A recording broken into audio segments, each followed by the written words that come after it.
परशुराम जयंती का परिचय। परशुराम जयंती भगवान परशुराम के जन्मदिन के उपलक्ष्य में मनाई जाती है। यह पर्व वैशाख मास के शुक्ल पक्ष की तृतीया तिथि को आता है, जिसे अक्षय तृतीया भी कहा जाता है। परशुराम जी को विष्णु के छठे अवतार के रूप में पूजा जाता है। उनका जन्म एक ब्राह्मण कुल में हुआ था, लेकिन उनका जीवन क्षत्रिय धर्म के समान रहा। वे ब्रह्मतेज और क्षात्रतेज दोनों के समन्वय का प्रतीक हैं। परशुराम जयंती विशेष रूप से उत्तर भारत, महाराष्ट्र और दक्षिण भारत के कुछ हिस्सों में बड़ी श्रद्धा से मनाई जाती है।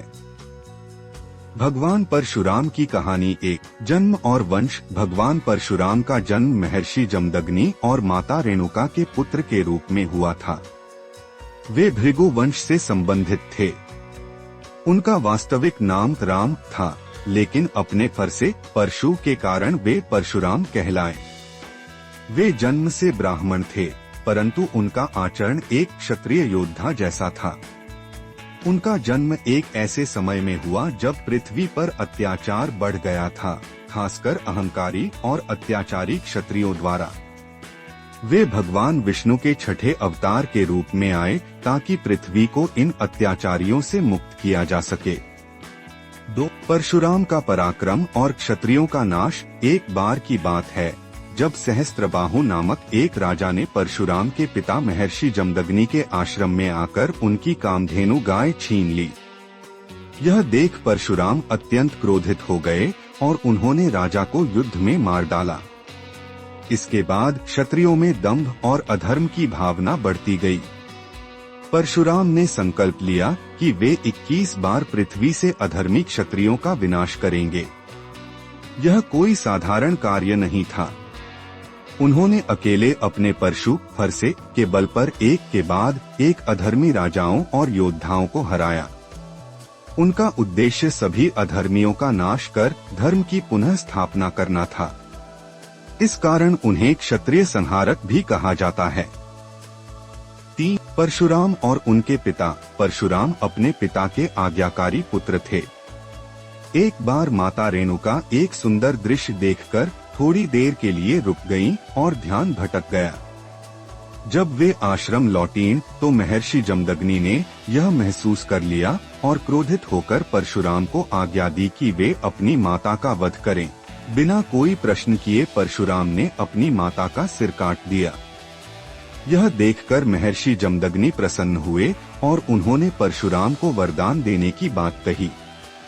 परशुराम ने अपनी माता को पुनर्जीवित करने का वर मांगा और पिता ने प्रसन्न होकर उन्हें जीवन दान दे दिया। यह प्रसंग उनके आज्ञा पालन और निस्वार्थ भक्ति को दर्शाता है। 4. परशुराम और राम का मिलन। भगवान राम और परशुराम का मिलन भी एक महत्वपूर्ण कथा है। जब राम ने जनकपुरी में शिव का धनुष तोड़ा था तो परशुराम को यह अहंकारपूर्ण कृत्य लगा। वे तुरंत जनकपुरी पहुँचे और राम से पूछा कि धनुष किसने तोड़ा। राम ने अत्यंत विनम्रता से उत्तर दिया। परशुराम ने उन्हें एक और धनुष दिया और उसे चढ़ाने को कहा। जब राम ने धनुष पर बाण चढ़ा दिया और परशुराम से पूछा कि वे अपना बाण कहाँ चलाएं, तब परशुराम को यह एहसास हुआ कि श्रीराम कोई साधारण मनुष्य नहीं है। उन्होंने श्रीराम को भगवान विष्णु का अवतार मानते हुए उन्हें नमन किया और वहां से चले गए। 5. परशुराम अमरत्व और कालजयी योद्धा। परशुराम को चिरंजीवी माना जाता है, यानी वे आज भी जीवित हैं। ऐसी मान्यता है कि वे कलियुग के अंत में भगवान कल्कि को दिव्य शस्त्र विद्या सिखाएंगे। उन्होंने कर्ण, भीष्म, द्रोणाचार्य और अन्य महान योद्धाओं को अस्त्र शस्त्र की शिक्षा दी थी। वे न केवल एक योद्धा थे, बल्कि एक महान गुरु भी थे।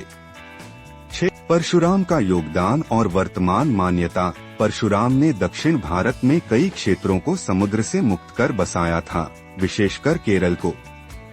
आज भी केरल में परशुराम की विशेष मान्यता है। महाराष्ट्र और गोवा में भी उन्हें भूमिपुत्र और धर्मरक्षक के रूप में पूजा जाता है। वे न्याय के पक्षधर थे और सदैव धर्म की रक्षा के लिए खड़े रहे। उनकी तपस्या, साधना, ज्ञान और युद्ध कौशल आज भी लोगों को प्रेरित करता है।